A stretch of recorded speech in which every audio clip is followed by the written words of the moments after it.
ఈ మధ్యకాలంలో పాలిటిక్స్ చూసుకుంటే ఎవరు సీఎం అవుతారు, ఎవరు పిఎం అవుతారు, ఎవరు ఏ పదవి గెలుస్తారు అవన్నీ కూడా చెప్పేస్తున్నారు చాలా మంది పొలిటీషియన్స్. ఈ మధ్యకాలంలో యూట్యూబ్ ఛానల్లో గత జరిగిన తెలంగాణ ఎన్నికల్లో కూడా రేవంత్ రెడ్డి గెలుస్తారని గెలిచాడు. అప్పుడు నమ్మొచ్చా నమ్మకూడదా, కొంతమంది కేసీఆర్ గెలుస్తారన్నారు. చాలా మంది అంటే ఓడిపోతారు, డౌట్ వచ్చింది చాలా మందికి వస్తుంది. అంటే చూడండి మిత్రమా, ఆ ప్రశ్నకి మీరు జవాబు ఏం చెప్పొచ్చు అని అంటే, ఒక వ్యక్తి గెలుస్తాడా గెలవడా అనేది మొట్టమొదట తెలుసుకోవాల్సింది ఒక సామాన్యమైన మానవుడు. జరిగిన ప్రయోజనాల నిమిత్తం అది మాకు నిజంగానే ప్రయోజనం జరిగిందా అన్న ఆలోచించి వేసిన ఓటుకి మీరు అన్నట్టుగా జాతకం మనమే చెప్పినట్టు, దీనికి పురోహితుడు అవసరం లేదు. మీరు అన్నట్టుగా ఫలానా సీఎం ఫలానా రాజకీయవేత్త గెలిచాడు అన్న విషయము ఎంతటి దౌర్భాగ్య స్థితికి వచ్చిందంటే మిత్రమా, ఆయన గారు సీఎం అవుతారని రాసి ఉంటే ఇంత ప్రచారణ చేసి ఇన్ని కోట్లు ఖర్చు పెట్టుకోవాల్సిన అవసరమే లేదు. ఎందుకంటే మనుషులకి న్యాయం చేసిన వ్యక్తి సీఎం ఖచ్చితంగా అయిపోతారు. మరి డబ్బులు పెట్టి కొనుక్కోవాల్సిన స్థితిగతులకు ఎందుకు వచ్చారు మానవులు అంటే, ఇక్కడ ఆయన జాతకం చెప్పలేడు, అక్కడ జాతకం చెప్పిండని చెప్పేసిన మాటని ఈయన గారు ప్రచారం చేసుకున్న తర్వాత అన్ని విధాలు మనం వింటాం కదా, డబ్బులు ఇచ్చారని, అది ఇచ్చారు ఇది ఇచ్చారని. మరి ఏ రాజకీయవేత్త ఎలాంటి లాభం లేకుండా అయితే ఆ స్థాయికి రాలేడు కదా, కష్టపడి ఉండవచ్చు 100%. రీసెంట్గా కూడా విన్నాం, ఆంధ్రప్రదేశ్లో చంద్రబాబు నాయుడు గారు మళ్ళీ ముఖ్యమంత్రి అవుతారు. ఇప్పుడు చంద్రబాబు నాయుడు గారు ముఖ్యమంత్రి అయ్యారు అనుకుందాము మీరు అన్నట్టుగానే. ఇప్పుడు ఉన్న అంటే చంద్రబాబు నాయుడు గారు ముఖ్యమంత్రి అయితే జగన్ ఓడిపోతారనే కదా. ఇప్పుడు మీరు అనుకున్నట్టుగానే ఆయన గారు ముఖ్యమంత్రి అయ్యారని అనుకుందాం శంకర. ఇప్పుడున్న ప్రస్తుతం చలామణిలో ఉన్న రాజకీయవేత్తలకు ఇబ్బంది అయిందని అనుకుందాం. దానివల్ల బాగుపడవలసినది మనుషులే కదా నేను అనేది. మానవుల యొక్క బాగు చేయడం అనేది ఒక మానవ శక్తికి పైన ఇచ్చిన అధికారాన్ని ఉపయోగించుకుంటేనే వాళ్ళు గెలిచినట్టు. సొంత లాభంగా చూసుకుంటే ఎవరు కూడా గెలవనట్టే కదా. నేను చెప్పేది కూడా అదే.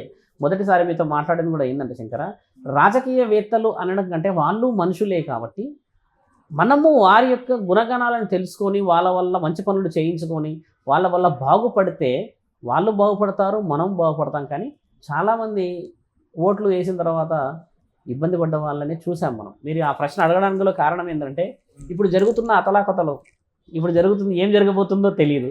ఆ ప్రశ్నకి బలమైన ఆన్సర్ ఏంటంటే మిత్రమా, ఒక ఓటుని సద్వినియోగం చేసుకోవడమే ముఖ్యమైనది అనడానికి నిదర్శనం. ఓటు అనేది మీకు తెలిసే రాజ్యాంగాలు రాస్తున్నాయి దానిపైన. అలాంటిది మనం ఎందుకు అయితే వచ్చాం? ఇప్పుడు సాధువులకు కానీ స్వాములకు కానీ ఇప్పుడు ముఖ్యమంత్రి అభ్యర్థి ఎవరున్నారో అతని వ్యక్తి గుణగణాలన్నీ మీకు తెలిసి ఉంటాయి, ఖచ్చితంగా తెలిసి ఉంటాయి. మీరే సజెస్ట్ చేయొచ్చు కదా పలానా వ్యక్తి. ఇప్పుడు నేను ఇంకో విషయం చెప్పాను, ఎప్పుడైతే మన దగ్గరికి వచ్చి అడుగుతారో వాళ్ళకే చెప్పాలి శంకరా. నీకు ప్రత్యక్షంగా చూస్తున్నాము, మనము చరిత్రలో చెప్తున్నాం. ముల్లోకాధిపతి ముక్కంటి ఒక యజ్ఞం అంటే పిలవని పేరంటానికి వెళ్ళినందుకు సాక్షాత్తు పరమేశ్వరుడి భార్యని కోల్పోయాడు. రాముడంతటి వాడికి తెలియదా ఈ భూమండలంలో బంగారు జింక లేదని? సీతామాత మాటకి ఆవిడ అడుగుతున్నప్పుడు ఆ ఆనందాన్ని చూసి, నా తండ్రి దాన్ని తెస్తే నేను ఆడుకుంటాను అని అడిగిన ఆ మాటకి విలువిచ్చి, అది బంగారు లేడి కాదని నా తండ్రికి తెలిసినా దాన్ని వేటకెళ్ళాడు. అంటే విలువ ఎవరికి ఇచ్చారు అంటే ఈమె మాటకి ఇచ్చారు.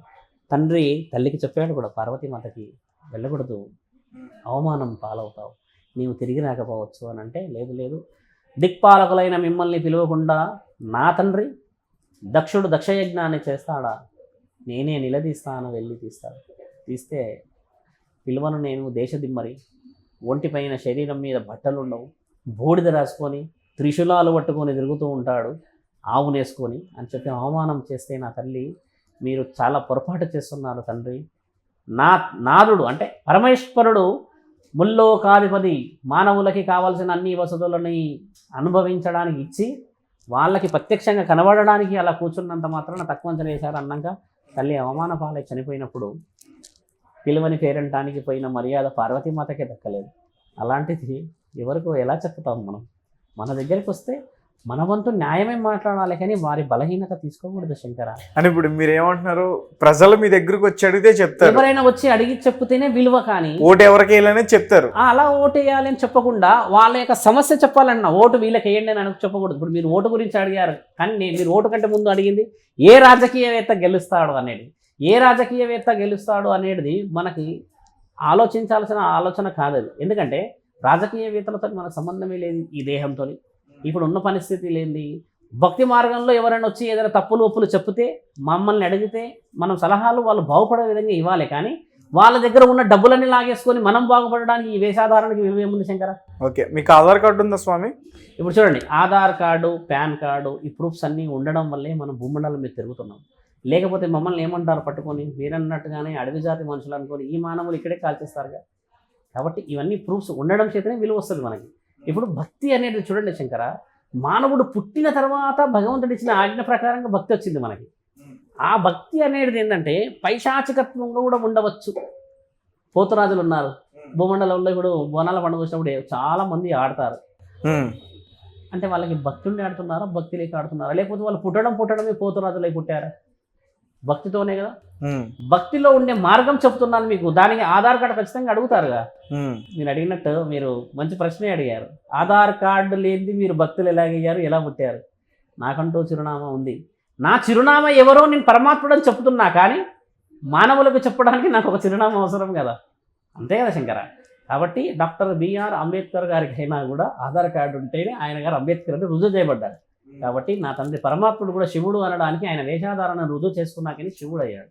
బ్రహ్మదేవుడు బ్రహ్మాన్ని రుజువు చేయడానికి గల ఆయన ఉన్న 4 ముఖాలు బ్రహ్మకమలం మీద కూర్చున్నప్పుడే అయ్యాడు. విష్ణుదేవుడు వచ్చేసి కూడా ఆదిశేషు మీద పడుకున్నప్పుడు ఆ ప్రూఫ్తోనే ఆయన దేవుడు అయ్యాడు. దేవాది దేవతలకే ప్రూఫ్స్ అవసరమైనప్పుడు మానవ జన్మెత్తిన నిమిత్త మాత్రం మనకు ప్రూఫ్ అవసరం లేవంటారా? ఖచ్చితంగా నీవు అడిగినది న్యాయమైన ప్రశ్నే. దాంట్లో మీరు కాంట్రవర్సీ అనో కెమెరా ఉందానో అలా మనం దాటిపోకూడదు. అయితే ఇప్పుడు కొన్ని క్వశ్చన్స్ అయితే అడుగుతాను, వాటన్నిటికీ మీరు ఆన్సర్ చెప్పాలి. అఘోరాలు నిజంగానే శవాలను తింటారా? ఖచ్చితంగా. అయితే శవం అనే విషయంలో ఒక అఘోర ఏ శవాన్ని తింటాడు ఆ విషయం తెలుసుకోవాలి. ఓకే, ఒక శవం అంటే మనిషి చనిపోయిన తర్వాత అనే మాట. అంటే ఖచ్చితంగా అఘోరాలు తినేది మానవ శరీరంలో నుంచి కొంత మాత్రం తినేసి ఎందుకుంటారు? ఖచ్చితంగా తింటారన్న రుజువులే చూపించారే కానీ అఘోరాలు తింటున్నారు అనేది అబద్ధం అంటున్నారని ఇక్కడ రాశారా? అఘోరాలు తినడానికి గల కారణం, కానీ హిందూ ధర్మంలో మాంసాహారం తినడం తప్పు అని అంటారు కదా. వాస్తవం. అఘోరాలకి నీకు మాంసాహారం తినకూడదు, మాంసాహారం తినాలి అనేది ఎక్కడా రాసి లేదు శంకర. ఎవరైనా తినొచ్చు. సాక్షాత్తు పరమశివుడికి భక్త కన్నప్ప తినిపించాడుగా. అడవిలో ఉన్నప్పుడు ఏం తినిపించాడు? కాలుని అలా పెట్టి పంది మాంసాన్ని తెచ్చి తండ్రికి రోజు పెట్టేవాడు వేటకెళ్ళినప్పుడు. మరి ఎలా పెట్టాడు ఆయన? తండ్రి ఎలా స్వీకరించాడు? ఈరోజు కాణిపాకం మనం చూసుకుంటున్నాము, తర్వాత శ్రీకాళహస్తి చూసుకుంటున్నాము. ఇవన్నీ పెద్ద పుణ్యక్షేత్రాలు ఎలా అయ్యాయి? మరి తండ్రి రాశాడా ఎక్కడైనా? విష్ణుదేవుడు రాశాడా మీరు పౌష్టికంగా ఇలా ఉండాలి అని? రాయలేడుగా. పరమాత్ముడు ఎక్కడ రాయలేడు శంకర. శరీరానికి కావాల్సినది మీరు ఏ విధమైన పండు పలహారాలు కూరగాయలు తినమని చెప్పిన తర్వాత ఇప్పుడు నేను అడిగే దానికి సమాధానం చెప్పాలి మీరు. మాంసాహారం తినొచ్చా లేదా? మాంసాహారము తినవచ్చు నిర్భయంగా అని అంటున్నాను. తినవచ్చా తినకూడదా అని రాసి లేదు చరిత్రలో శంకర. అయితే గోవును తినడంలో తప్పు లేదు. గోవును తినడం కాదు, బాగా గమనించండి. మాంసాహారంలో మీరు అన్నట్టుగా కూడా జంతువే కదా. కరెక్టే. ఇప్పుడు గోవు పూజించబడుతుందిగా. మరి పూజించబడని అన్ని ప్రతి జంతువు పూజించబడుతుంది. మరి ఒక రాడు పూజించబడుతుంది, ఒక చెట్టు పూజించబడుతుంది, రకరకాల వస్తువులు కూడా పూజించబడుతున్నాయి. అయితే గోవును తినకూడదని రాసిందా? తినాలని రాసిందా? రెండూ రాసి లేవుగా. నీ యొక్క పైశాచికత్వానికి మానవుడు సృష్టించుకుని తింటున్నాడుగా శంకర. మరి అక్కడ రాసి ఉంటే రాసి లేదు, ఆవును తినాలా లేకపోతే జింకను తినాలా మేకను తినాలా అని ఎక్కడ రాసి లేదు. మానవుడు సృష్టించుకున్నదే కదా. భగవంతుడు ఏం చేస్తారంటే బలులు ఇస్తాడు. ఇప్పుడు చాలామంది భగవంతులకు మనం యాటలు అంటాము, పొట్టేళ్ళు కోస్తూ ఉంటారు. ఆ పొట్టేళ్ళు కోయకూడదు అని చెప్పేసి కొబ్బరికాయని సృష్టించి ఇచ్చాడుగా తండ్రి. కొబ్బరికాయ అంటే ఏందో తెలుసా శంకర? ఒక బలి అని కూడా చెప్పవచ్చు. ఆ పైన ఉన్న కవచం అంతా నీ యొక్క శరీరంలో ఉన్న ఎముకలు, లోపల ఉన్నదంతా మాంసాలు. ఆ తర్వాత అందులో పువ్వు వస్తుంది కదా, అది నీ మెదడు. వెనుక దానిపైన బొచ్చు ఉంటుంది కదా, నీ బొచ్చే. ఈ విధంగా సృష్టించి అందులో ఉన్న నీళ్లు నీ మాంసము రక్తాలు. ఈ విధంగా సృష్టి ఇచ్చి త్రిమూర్తులు ఇచ్చిన వరం అది కొబ్బరికాయ. ఆ కొబ్బరికాయ కొట్టేస్తే ఒక నరబలి, ఒక ఏమంటారు కోడి కానీ మేక కానీ ఇచ్చింది అని చెప్పేసి రాసిన ప్రూఫ్స్ ఉన్నాయి. అవి పట్టించుకోరే మానవులు. మరి అంటే కొబ్బరికాయ కొట్టడం అనేది బలి. ఒక్క బలి అంటే తండ్రికి ఆజ్ఞించినట్టే కదా, తల్లికి ఆజ్ఞించినట్టే. అది రాసిందిగా. మరి కొబ్బరికాయ విలువ బూడిద గుమ్మడికాయ ఎందుకు కొడతాం? ఇప్పుడు మనం ఏదైనా పూజలు చేసినప్పుడు తర్వాత గుమ్మడికాయ ఇంత పెద్దది పగలగొట్టేసి పెడతాంగా. దానికి అర్థం ఏమంటారు? ఒక బలి ఇచ్చినట్టే, ఒక నరదిష్టి పోయినట్టు అంటారు కదా. మరి అవిటికి ఇచ్చాడుగా తండ్రి. శాకాహారంలోనే నీకు అవతల వ్యక్తికి ఆహారం ఇవ్వాలని ఇచ్చాడు కదా. మరి గుమ్మడికాయని పగల కొడతారు, అదేంటి? గుమ్మడికాయ దిష్టి తీసేసి పగల కొడతారు కదా, దానికి శక్తిని ఇచ్చాడుగా తండ్రి. ఇప్పుడు ఆకారాలు, కొబ్బరికాయ చిన్నది, ఇది పెద్ద ఆకారం, దాన్ని కోసేసి దాన్ని పసుపు కుంకుమ వేసేసి దాని రూపురేఖలు మారుస్తాం. అంటే ఒక ఊపిరి ఉన్న దాన్ని చంపినట్టే కదా. మనం తింటేనేమో మన ఆకలి తీరుస్తుంది, దాని ద్వారా వేరే వేరే వాళ్ళు వేరే వేరే వస్తువులు చేసుకొని తింటున్నాం. మనకి తెలియకుండా మన జీవితంలో కూడా తింటున్నాం వాటిని. ఎక్కడైనా పెద్ద పెద్ద హోటల్స్ మేము వెళ్ళారనుకోండి, మనకు తెలియదు వాళ్ళు వండింది బుడిగముడికాయ భోజనం అని, మనము బహు రుచికరంగా ఉందని తినేస్తాముగా. కొబ్బరికాయ పచ్చళ్ళు తింటారుగా. ఇవన్నీ మానవుడు తినడానికి చేసినాయి. అలాగే మానవుడు ఆ రుచి పైన ఉన్న శక్తిని మరిగి మీరు అన్న వాటికి వెళ్ళాడు. ఎక్కడ మాంసాహారం తినాలి, మాంసాహారం తినకూడదు అని ఎక్కడా రాసిలేదు శంకర. దాని మీద చాలామంది గొడవ పడ్డారు వేద పండితులు కూడా. మాంసాహారం గురించి మీరు తినొచ్చా అని అంటే ఎక్కడ రాసిందని అడిగారు. మరి తినాలి అని రాసిందా, తినవచ్చా అని రాసిందా? మానవుడు పెట్టుకున్నదే శంకర. అది పెట్టుకున్నది రాసిన రుజువులు ఎక్కడున్నాయి? నేను అడుగుతుంది కూడా అదే కదా. మీరు రుజువులు చూపించండి, నేను మళ్ళీ ఇదే స్టూడియోకి వచ్చి ఇక్కడే కూర్చొని మాంసాహారం తినవచ్చు, ఫలానా గీతలో రాసి ఉందని నేను చెప్తాను. మళ్ళీ మీరు తింటారా తినరా? మాంసాహారం చూడండి, మేము సాధువు లక్షణం వేసుకున్నాం కాబట్టి మా యొక్క కోపాన్ని చాలా కంట్రోల్ పెట్టుకునే స్థితిగతులు రావాలి కాబట్టి మేము దాన్ని స్వీకరించాం శంకర. ఎందుకంటే మాంసాహారంలో మీకు తెలుసు, దాంట్లో యాంటీ ఆక్సిడెంట్స్, తర్వాత ఆక్సిడేటివ్ స్ట్రెస్ ఇవన్నీ చాలా ఉండడం వల్ల గ్యాస్ట్రిక్ సమస్యలు వచ్చి బ్లడ్ ప్యూరిఫికేషన్లో ఇబ్బంది జరిగి కొవ్వు పదార్థాలు శరీరంలోకి చేరి హార్ట్ అటాక్ లాంటివి వచ్చేసి కొలెస్ట్రాల్ అనేది బ్యాడ్గా రావడం చేత అవన్నీ మీరు మీ దేవుణ్ణి పూజించే భక్తి కన్నా ఎక్కువ. ఖచ్చితంగా. ఇప్పుడు చూడండి, మేము మాంసాహారం తినేసి శరీరాన్ని ఇబ్బంది పెట్టుకొని సావదలుచుకోలేదు కదా. న్యాయం ధర్మం అనే విషయాన్ని సేకరించేసి భౌతి భిక్షాందేహి అని ఇచ్చిన భోజనాన్ని స్వీకరించేసి తండ్రి పరమాత్ముడి విషయంలో ముందుకెళ్దామని ఆలోచిస్తున్నాం మేము. మీరంటట్టుగా మాంసాహారమే తినేసి భక్తిని హ్యాపీగా చూసుకోవాలని ఒకవేళ ఆజ్ఞ ఉంటే శంకర, నేనే ధర్మం గురించి ప్రచారం చేసే వ్యక్తిని దాన్నే తినేసి చూస్తూ ఉంటే ఈ సమాజం ఎలా ఉందంటే, దేవుడి గురించి ప్రచారం చేసేవాడే తింటున్నాడు, ఈయన గారు ఏది ప్రచారం చేసేది అనేది అవుతుందే కానీ నా నుంచి ఎవరైనా మంచి స్వీకరిస్తారా? కాబట్టి మనము మానవుడు మారడానికి మనం మొదట మారి చూపించాలి. అక్కడ మరి నేను తినకూడదు అనే విషయం పక్కన పెట్టి దాని యొక్క లక్షణాలు తెలుసుకోవాలి. Okay, right. అయితే ఇందాక నేను అఘోరాల గురించి అడిగాను, ఎవరిని తింటారు? అఘోరాలు చనిపోయిన మనుషుల్నే తింటారని. ఖచ్చితంగా చనిపోయిన మనుషుల్నే తింటారు. చనిపోయిన మనుషుల్నే తింటారు. కానీ చనిపోయిన మనుషుల్ని కాలుస్తారు కదా, కాల్ చేసిన వ్యక్తినే తింటాడుగా శంకర. అఘోరాలు మరి ఎక్కడ తింటారు? ఎక్కడ పడితే అక్కడ అఘోరాలు ఉంటారా? అఘోరాలు ఉండేది కాశీలో పుణ్యక్షేత్రంలో ఉంటారు కదా. కాశీ అంటే ఏంటి శంకర? సాక్షాత్తు పరమేశ్వరుడు కులమైన ఒక నిలయం, ఆయన కూర్చున్న ఒక నిలయం. అక్కడే అఘోరాలు ఎందుకున్నారు మరి? వేరే ఎక్కడెక్కడ ఎందుకు లేరు? కేదార్నాథ్లో ఎందుకు లేరు మరి? దక్షిణ భారతదేశం అంతా ఎందుకు లేరు మరి? హిమాలయాల్లో ఉంటారు కదా. హిమాలయాల్లో ఉన్న వాళ్ళు ఎక్కడికి వచ్చిపోతారు? అసలు నీకు ఎక్కడ కదా హిమాలయాల్లో వెళ్ళి నువ్వు ఇంటర్వ్యూ తీసుకున్న వాళ్ళు ఉన్నారా? హిమాలయాలకు వెళ్ళి అఘోరాన్ని కలిసిన వాళ్ళు ఉన్నారా? అవాస్తవికమైన విషయాలు అవన్నీ. చూడండి శంకర, మనకి కాశీలోనే దర్శనం ఇవ్వడానికి గల కారణం ఏంటంటే ముల్లోకాధిపతి అక్కడ ప్రత్యక్షంగా భక్తులతో మాట్లాడతాడన్న ఆజ్ఞ. అది ఆ ఆజ్ఞ వల్ల విలువ వచ్చింది కాబట్టి, ఆయన చెప్పిన మాటలకు విలువ వచ్చింది కాబట్టి అఘోరాలు అక్కడ ఉంటారుగా. అర్థమైందన్నమాట. అఘోరాలు తినడానికి గల కారణం అడుగుతారు. మా తింటారు అడుగుతున్నా కదా, ఎందుకు తింటారు అడగట్లేరే మీరు? అక్కడే పొరపాటు మీరు చేసేది కూడా. వాళ్ళు తినడానికి గల ముఖ్యమైన కారణం ఏంది? పైశాచికత్వంగా తింటున్నారు అనేది ప్రచారంలో ఉంది, కానీ భక్తితో తింటున్నారు అనేది ఎందుకు కనిపెట్టలేరు మీరు? ఇప్పుడు చాలా చిత్రపటాల్లో చూస్తూ ఉంటాం, పరమాత్ముడిది కూడా ఇలా తాగినట్టుగా మద్యపానంది అక్కడక్కడ చూస్తూ ఉంటాం. ఇప్పుడు మనం సిగరెట్ అంటూ ఉంటాం, బీడీ అంటాం. అలాంటిది ఒక ధూమపానాన్ని స్వీకరించినట్టుగా తండ్రి చిత్రపటాలు కూడా ఉన్నాయి, చూసారా? ఇలా ఇలా పెట్టుకొని శివుడు కూర్చొని ఉంటాడు అంటాడు. దాని ఉద్దేశం ఏంది? తండ్రి మందు తాగుతున్నాడనా, లేకపోతే మీరు అన్నట్టుగా ఏదన్నా సిగరెట్ లాంటి ఏదన్నా పొగ లాంటిది కాలుస్తున్నాడనా? అర్థం అది కాదు. అదేంటంటే సురాపానం అంటారు దాన్ని.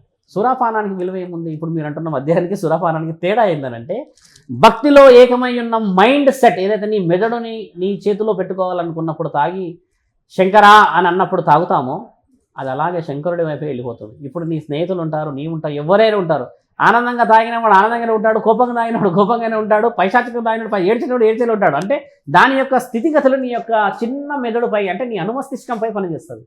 ఇప్పుడు తండ్రి విషయానికి వచ్చేసి ఆ భక్తులు చేసేది ఏంటంటే శంకర, వాళ్ళు తీసుకున్నప్పుడు కానీ వాళ్ళు తిన్నప్పుడు కానీ కేవలం పరమాత్ముడి ఆజ్ఞలో కూర్చుంటారు. వాళ్ళు 24 రోజుల తర్వాతే తింటారు, మళ్ళీ వాళ్ళు రోజు తినరు శంకర. మీరు అన్నట్టు 3 పూటలు వాళ్ళు మానవ శరీరం చనిపోయిన తర్వాత తింటా అనుకుంటున్నారు, అది అబద్ధం, ఎక్కడా లేదు. అలా అంటే రోజు మన వీడియోలో చిత్ర వీడియోలు ఎవరో ఒకరు స్వీకరిస్తారు. అంటే తినడంలో కూడా ఏం తింటారు? కాళ్ళు తింటారా, చేతులు తింటారా, గుండెని తింటారా, లేదంటే తలనే తింటారా? అలా ఉండదు. చూడండి, ఒక శరీరంలో ఒకే అఘోరా ఉన్నాడు అనుకోండి, మీరు అన్నట్టుగా కొద్దిగా ఏదో ఒకటి తినవచ్చు. వందల్లో అఘోరాలు ఉన్నారుగా, ఏది అయినా తినడానికి అవకాశం. శక్తి అది వనమూలికల శక్తి సముదాయం మానవ శరీరం అని రుజువులు చేయబడ్డాయి. 24 రోజుల వరకు తండ్రి ఆధీనంలోనే ఉంటారుగా వాళ్ళు. భక్తి అఘోరాలను చూసారా? నిజమైన అఘోరాన్ని చూడడానికి కూడా నీ గుండె వణికిపోద్ది శంకర. ఇప్పుడు తిరుగుతున్న అఘోరాలలో కల్పితమైన వాళ్ళు కూడా చాలామంది ఉండవచ్చు, లేరు అని అనట్లేదు. కానీ ఒక నిజమైన శివసాధువు, నిజమైన శివుడిని ఆదేశించిన ఒక అఘోర కనబడ్డాడే అనుకోండి, మీ దగ్గర ప్రశ్నల వర్షం తప్పితే ఇంకేది ఉండదు. అంటే భక్తి కనబడుతుంది కదా వాళ్ళ దగ్గర. సార్ అఘోరాలు తినకుండా ఎన్ని రోజుల వరకు ఉంటారు? 24 రోజులు ఉండడానికని మానవుడు ఏం చేస్తాడంటే, అఘోర సాధువు అనే ఒక వ్యక్తి తిన్న భోజనాన్ని తండ్రి పరమాత్ముడికి అంకితం శరీరాన్ని పెట్టేసి 24 రోజుల వరకు ఆగుతాడు శంకర. అదే ధర్మసాక్షిగా ఉన్నది, అది ధర్మమైన రాత. మీరు అడిగింది కూడా. శివుడి భక్తులు ఎంతటి స్థాయిలో ఉంటారంటే శంకర, వాళ్ళకి ఆవేశం ఎక్కువ, కోపం ఎక్కువ, మంచి మాట్లాడితేనే వినడం, కానీ ఎక్కడ మాటలో కనిసైగలో కూడా తేడా కనబడ్డా కూడా ఆపరు. అది తండ్రి ఇచ్చిన ఆజ్ఞ వాళ్ళకి. ఆ భక్తికి ఉన్న విలువ అది. ఎందుకంటే తండ్రి అనే ఒక శక్తి ముల్లోకాధిపతి, అంటే ఆయన ఫైనల్ డెస్టినేషన్గా ఆయన భక్తులు ఆయనని పైశాచికత్వంగా ఇష్టపడేటట్టుగా చూసుకోడు, మనస్సు ద్వారా ఇష్టపడే విధంగా చూసుకుంటాడు. కాబట్టి ఆయన ఏం చేస్తాడు, ప్రతి విషయంలో వాళ్ళని సేకరించినట్టుగానే ఉండడం చేత తండ్రికి ఎప్పుడూ అన్యాయం చేయరు శంకర వీళ్ళు. మీరు ఎప్పుడైనా చూడండి, శివభక్తులు అన్యాయం చేసినట్టుగా కనబడదు. చాలామంది అంటారు, మీరు బాగా చూడండి యూట్యూబ్లో, మీరు ఎంక్వైరీ చేయండి కావాలంటే.